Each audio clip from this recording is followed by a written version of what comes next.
Wow. A pregnant woman should never have to cook. Who pregnant, me? Yeah. What happened? Yeah. Oh, you're not pregnant? Oh shit, my fault. Man, you need to lose that stomach, bro. Why your stomach stick out more than your ass? What the fuck? Ooh, look at her. Caught her like a bass jumping out of water, open mouth. Oh, you think so? Yes, I know so. Damn. Oh, my fault. I can like get your number real quick. Her stomach was definitely Huh? My phone number. Yeah. I mean, do you know how old I am? How old is she? My daughter is 17. How old is she? 36. That's cool. No, it isn't cool. I had older women in my life before that. Real? Yeah. My nephew is 21. Okay. That just wouldn't be, You know, you like what you see? I mean, I'm cute. If I'm cute, oh, yo, you're cute though. I dance a It's little. like R. Kelly type of situation. That's R. Kelly? That's R. Kelly? Is it? Nah, I'm still grown, right? I'm as legal as it gets, right? Yeah, you 21. He I'm trying. 21, but it wouldn't be, I mean, you know. Before I go, I just need a little 360. Yeah, thank you. Ew, I'm sorry, bro. I'm sorry, bro. Not in front of the boy. Not in front of the son, the daughter, the boy is diabolical. You know what's actually more diabolical? Mom was eating that up. Mom was eating that up. Like, I can't even blame dude for that, bro. Mom was the reason that happened. She wanted it to happen. She allowed it to happen. So you know what, kids? Sorry, mom's been. She 36, but she probably still a freak. Let's go. She waiting for a YN to come through and put it. Goodbye, goodbye, goodbye. A lot of women just need a ruthless homeboy. Cause a lot of women sit around and talk to their homegirls and they be like, girl, you don't have to leave him alone right now. You can leave him alone later. Dummy! Y'all need a homeboy that's gonna make y'all look like more of an idiot than you already do for talking to the guy that you know you shouldn't be talking to. That's really all it come down to. And a lot of y'all know this, and it'll be for your character building because this shouldn't be. Are you crazy? So I have a genuine question. Now, it's really nice to have a homeboy that's going to keep it real with you. Really nice to have a homeboy that's going to keep it real with you. That I need to ask the guys, okay? One of my friends ended up telling me that the size of his, you know what, depends on the female that he's sleeping with. Huh? You got us. Fellas, we've been found out. We're gonna have to pack up headquarters and relocate. There's been a breach in security. She has figured out the brick compatibility scale. Somebody gave it to her. Moral of the story is either you got it or you don't. I'm single as of yes. Scale. Let me think about it. You get more bricked up for the woman that you find attractive. All right. You get bricked up over the big girls. You get more bricked up over the skinny girls, fellas. Like, is that a thing, bro? Like, is that a real thing? Leave your thoughts in the comments, because I'm quite wondering if a certain group of guys think this is a thing. Like, let me know. Today. You had a man before yesterday. For 2 years. Not gonna lie, I got an appointment coming. Well, who? My best friend. You were friends with this guy while you were dating your boyfriend? I've been friends with him before I knew my ex. A D appointment right now coming up. Man, that dude probably been smashed. Yes, now. I'm so disappointed in you, though. Why? You're going to go your best friend a day after breaking up with your boyfriend. That means you wanted to your best friend while you were dating your boyfriend. Exactly. Yep. It's kind of more complicated, like. No. Time. Did you hear the story about? It is not more complicated than that. Not more complicated than that. No. The second day out, I'm still thinking that you was getting smashed. Y'all did something. You're too comfortable. It's the second day off. You waiting for him to get back in town. I take it. I don't know. About the man who was casually having a good day when he went into work, and he got a call from HR saying he need to go see them. So he goes into HR and he's like, "What's up?" And they're like, "Look, we got a notice from the state that we need to garnish your wages. So we're gonna have to start taking some money out your check. We just wanted to let you know." And he was like, "For what?" And they were like, "For child support." He was like, "What child?" And they was like, look, we don't know. Here's some phone numbers you can call. You can go take care of that. But from now on, your paycheck's going to be cut. He was mad, like, what's going on? And he went and checked the paperwork, calling around to the county offices, and he saw the name on the paper. And he's like, I remember her. He was 12 years old the last time he saw this girl. She was one of his cousin's friends while he was playing house with her one day. He said, I didn't even penetrate her. We didn't even go that far. I'm 12 years old. I don't know what I'm doing. How am I the father of her child? Well, it turns out that was the last time he saw her, but she ended up turning up pregnant. And that she raised this child up. When she became 18, she wanted to apply for cash assistance. And once you apply for cash assistance, you have to name a father because they want somebody to pay them back for the money that they about to give this woman. And when she wrote down who the father was, she gave his name. And he had never heard of this child. He had never known anything about it. But at that point, it was 7 years after she first filed for assistance. And now he was in the hole for $24,000 in child support. So he going back and forth like, I'm not about to pay $24,000 in child support for a child that I never seen. I don't even know. I don't, this ain't right. So he's going back and forth to court, but it's taking months and months and months. They taking money out of his check. They giving him the runaround. They're telling him there's nothing that they can do. And he's like, well, this is fraud. And they're like, hold on, let me check the paperwork. They checking the paperwork like, wait, we don't have your signature.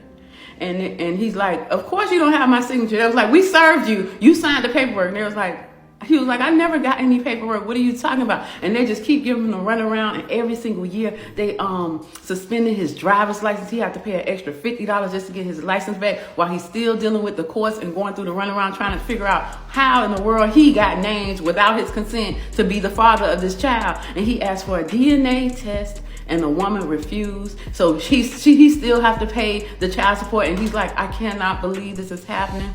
The only way he was let out of this child support arrangement was he finally got into the courtroom in front of the judge and explained, I was 12 years old. What if I was not even able to produce the juice that make a baby at that time? Please consider that if you won't give me a DNA test. Please throw this case out. Because this is not my child, and I don't deserve this. I'm just lost. Like, my eyebrows hurt for the amount of squinching of how mind blown I am. This lady just had to name a random somebody. She goes back to the dude she was playing house with.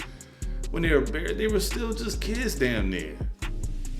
Bro, and it's torturing this man's life, ruining this man's life for something, for a play date from back in the day. Man, if you don't know who your child's dad is, just say that then, but blotting out a random number, this man is going through pain. And you know what? She is not going to get held accountable for anything. She probably doesn't have to pay anything back or nothing. Bro, what in the world, bro? And to deny, this is fraud at its finest. At its finest. And you can't tell me that the man had to continue to fight, even after no signature, after going through all these courts, bro, like not a nair judge. It was finally until after so many amounts of time that goes by that he was able to finally get it thrown out. Why? Why hasn't this lady approached him previously? Think about that. This is just mind blowing. The judge ruled in his favor, and the case was dismissed.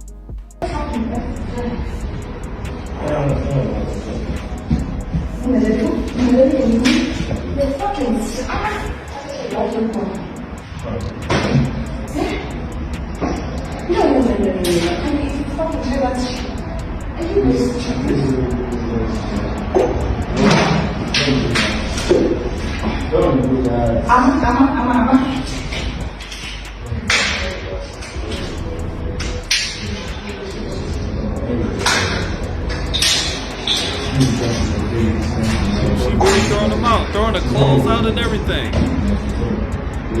How both of y'all young dudes couldn't handle that, man? Come on. What, she want the bottle back? Holy shit, then that's my bottle.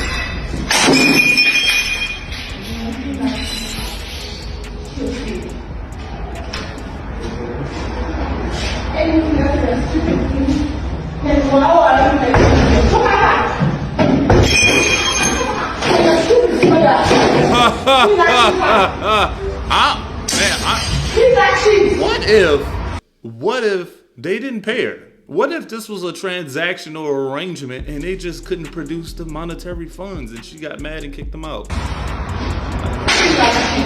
Now, never stop. Stupid boys. Can you clean that She is running them. Clean that sheet now. Stupid. I'm scared. I'm cleaning that attack. I'm seeing that I'm getting that attack. I'm not going to say that attack that I'm doing. I'm jumping away. You are doing that again. You can't get the language she says. She is big, man. How y'all couldn't handle that, man? Y'all set the male species back 10 years with this. Chat now. That's crazy. What do you guys think, man? That's crazy. What are you talking about? The guy that you've been talking to on Tinder. Aaron, you know? What do you mean Aaron? The one that you had a date scheduled with him tonight, but he hasn't texted you back? Is it not ringing bells? What the fuck are you saying? I'm Aaron. That's what I'm saying. I'm Aaron. I've been talking to you this whole time. And you thought that you were going to go on a date with him tonight? Aren't you upset now? Got him. You wish... You're a fucking psycho. How am I a fucking... You're a fucking psycho. Are you kidding me? No, I'm not kidding you. You're catfishing me? Really? Yup. You think that's fucking... What is that supposed to achieve?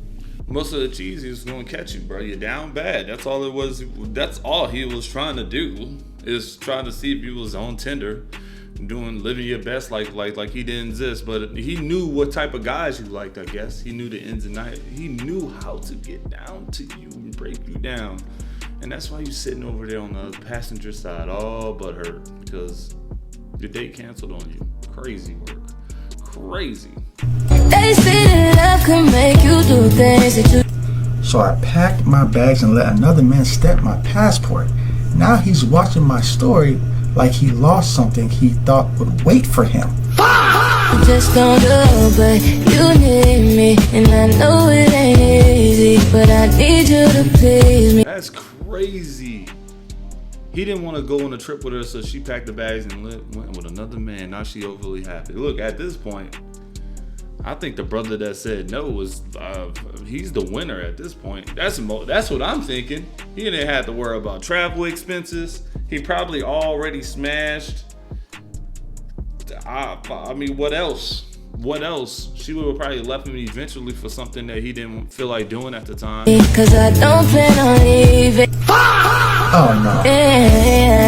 Oh no, she didn't put that on the story to get back at him. Ooh, damn. That is tough. This is probably one of the most savage things I have ever seen. It's so bad. You stank bitch. Yeah, this is my thing, right?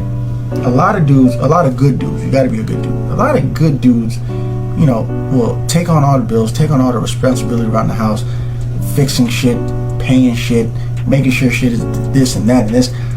And the man told you, we'll see. Maybe he's planning it. Maybe he ain't got the money right now. You don't even know why he said we'll see, and you go ahead and you did this too. You did him like this. And then you posted it on the internet for everybody to see. Again, I keep saying it. A lot of women are not good people. Just in their soul, they're just not good people. Because a good person wouldn't do this. Because if you're gonna do it in secrecy. You ain't gotta embarrass him on the internet. You went on to put this on the internet. What the f is wrong with y'all? What's wrong with y'all? And listen, I use... It's the back shot clip for me. I can't believe she put that on the internet. Like, damn, bro. She must have no else to give. Were you really that bad? I don't wish bad on you, but I hope this nigga cheats on you. I hope he cheat on you. Sorry, I'm not sorry. I hope he cheat on you. I hope he cheat on you and he take another bitch out. Because that's what you deserve. Because why would you do this? Huh? You wanted to? This is all behind a bunch of down low, disgusting, despicable men who don't want to just go live in their truth and be the down low, attracted to... First things first, she is really fighting to get those words out there, which tells me that the gears must not be turning that quickly up here. But moving on. Ladies, you have to stop calling men gay just because they don't like you and they don't treat you correctly. True. You think that just because a man doesn't treat you correctly, that all of a sudden he must be gay because he treats his friends better than me. A lot of the ladies treat your friends better than you treat that man that you're sleeping with. So we could say the same thing for both sides, but either way, this was very homophobic and rude. Because not you calling it despicable, disgusting, to possibly be attracted to the same sex. Hello? And on top of that, putting in quotations, men, as if the possibility of them being gay makes them no longer men. I'm going to need some of you ladies to start living in your truth and stop making male-centered content and instead just go date women. Because obviously you can't stand men, and it sounds like they can't stand you too, babe. I know that breath smells like Davy Jones' locker. At the end of the day, man, women just, they in order to get back at a man, they feel like they have to attack a few things. And one of those things is their manhood. Oh, you're not man enough, so you guess what, you're gay. You're not sweet enough, so guess what, you must like dudes. All right, you know, like, you don't treat me like you're attracted. Oh, you must be attracted to the same sex. Those type of things, bro, crazy. She got mad and tossed some beef in the gullet. That was hella weird. I got mad one time, and what? Why? If you just got mad, I hate to see when you furious. Damn. I hate to see you throw a tantrum, cause damn. I hate to see you. If that's what you do when you mad, damn. That's crazy. These mother effers. Hey, listen, look at me. Look at me right now. I just got off and working a 12-hour shift, and my spirit said, maybe you should go get that Corvette. So I drove over here, and I'm inside the dealership, and I'm looking at this beautiful Corvette. It's the only one inside of the dealership. Now, one of the salespeople outside directed me to come in because they don't have any Corvettes on the lot because their factory shut down for the holidays or something or other. Anyway, he told me to come in and take a look at this one. So I'm in here taking a look at this one. When I came in, that individual I showed you propped up against the desk inside that office over there, he was sitting at the desk helping a white customer, female. And then I asked him, I said, how do I get in here? And he tells me that he thinks the battery is dead. So I didn't say anything else. I assumed that he would want to come and provide me some assistance, maybe go get the key or something. And I fumbled trying to figure out how to get the door open. He didn't acknowledge me. He didn't come up and introduce himself. He didn't say anything to me. Now, I've been to this dealership several times in the recent past, several years in the recent past. Each time I've come in here, I've never liked how they treat me as a consumer. They always act kind of funky. They always act kind of like I'm not worthy. Walk by me like I'm invisible. Like this brother that just came in here. He walked by me just now. Like I'm invisible, like I don't matter. Nobody's attempting to even acknowledge me and come up to me and talk to me at all. This guy here remains seated at his desk unconcerned and on his phone. So you know what I'm gonna do? I'm videoing this and I'm gonna put it on TikTok. Well, at the end of the day, man, they probably thought you was some crazy lady. I don't know, man. You keep going back there. You said the service was horrible. At this point, like, why keep going back to the same dealership and giving them your money or attempting to give them your money? If their service is just that bad, just stop. That's all I got to say. Or maybe there's something that you're not telling us. Maybe the last few times you had bad experiences, they know about you. And they're probably saying, there she go again. Craig, they did that crazy out there again. That's my next Friday reference. I hope I did it justice. But anyway, we just don't know the full story, but look, it's not uncommon for car dealership people to prejudge people if they're worthy or not. I'll tell you that much. But nonetheless, guys, I appreciate y'all watching today's video. Don't forget to like button, comment, and sub. Hype the video if you can. I will see you on the next video.